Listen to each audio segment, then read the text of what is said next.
Good morning, GC. I'm Carrie Walker here with Olive Val to bring you today's news. This Friday is the deadline to register for the April ACT. Have your credit card or fee waiver ready and head to theact.org. Seniors, this Friday is the deadline to apply for Rotary Club scholarships. You must have at least a 3.5 GPA and live in Graves County to qualify. Anyone interested in applying for yearbook staff next year can pick up an application from Ms. Heather Miller in Simpsonia 5.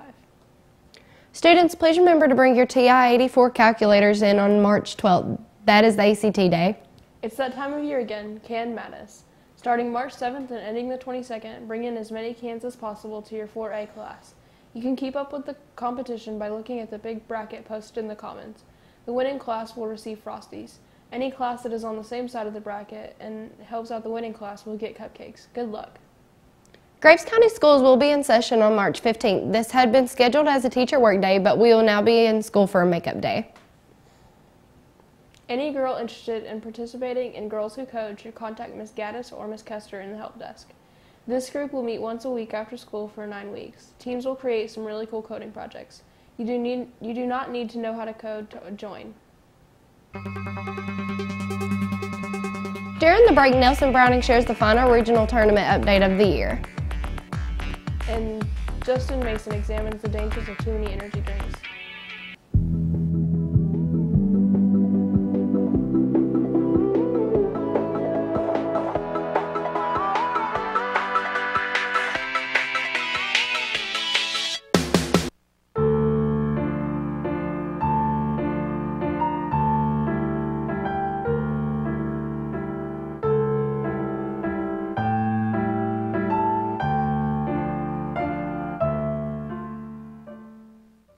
Energy drinks are becoming an increasing problem among teens and is affecting them in many negative ways.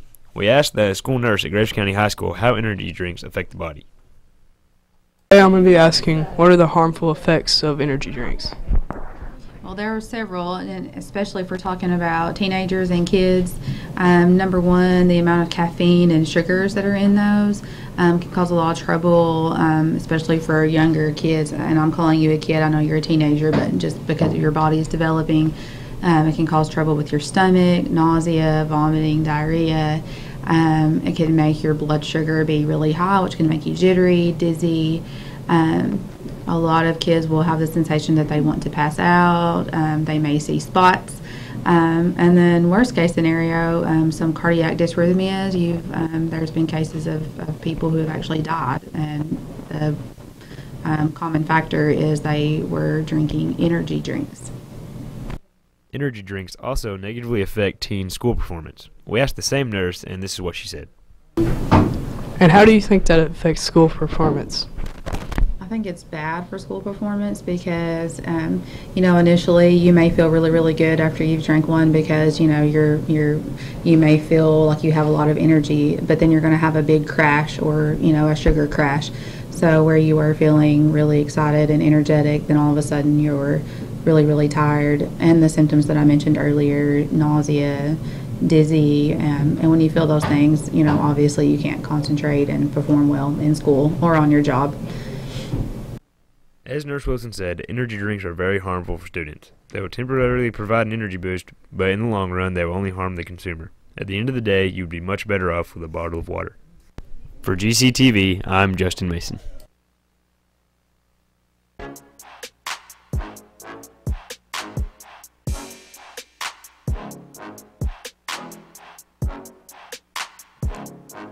Good morning, GC. Last night, the girls' regional championship was played.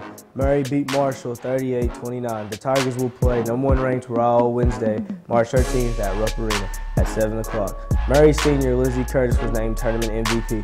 We also need to congratulate Lady Eagles Rachel Mathis and Sophie Galloway for making the all-tourney team. That's all for today's sports. For GCTV, I'm Nelson Browning. We went to Annabelle's Gift Boutique located in Simpsonia, Kentucky. Annabelle's is named after our dog. She's a Shih Tzu. She's 14 years old. We have 2 children, and I have a son and I have a daughter, and I was trying to mash their names together to make something when they couldn't come up with anything, so I didn't want one to feel left out, so I named it after the dog. We have a clothing boutique for children and infants, and we have gifts and jewelry. We've been here almost 2.5 years, and first we started in our home doing it just embroidery and vinyl services, and then we got really big in the house, and then we decided to move out and become a store here at Simsonia. Well, in the beginning it was customer, relying on word of mouth for advertising, so that was a little bit, but Facebook helps a lot. That's where we do all of our advertising. We haven't really encountered a whole lot of struggles learning what to buy and what brands everybody likes. That's kind of hard to figure out what everybody likes. Well, we just did a lot of research. we ask a lot of questions of our customers, and we buy things that are related to what they like and based on our community. My daughter, because she was in sorority in college and she required lots of things to be monogrammed, and sorority shirts had to be appliqued, so instead of paying for them, I just bought the embroidery machine and just made them all for her and her friends, and that's how it got started. For more information, go to Annabelle's Gift Boutique on Facebook.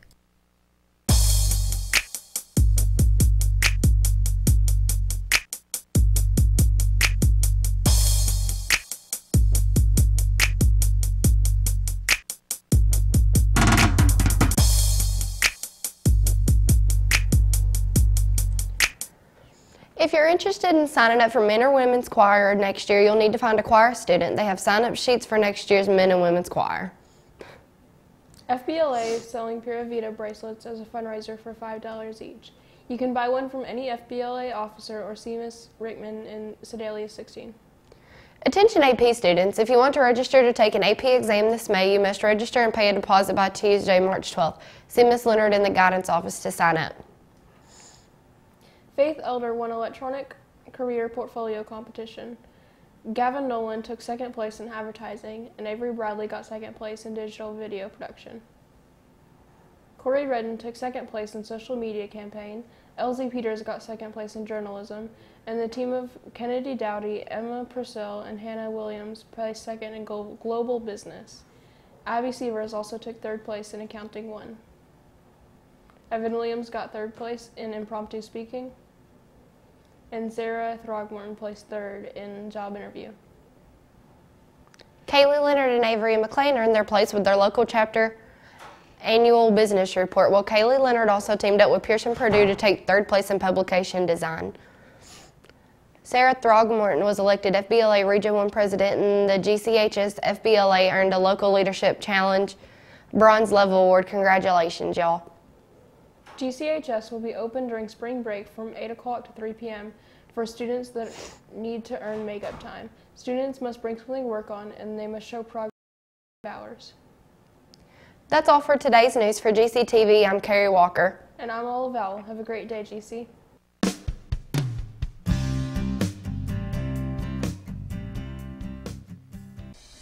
I pledge allegiance to the flag of the United States of America and to the republic for which it stands, one nation, under God, indivisible, with liberty and justice for all.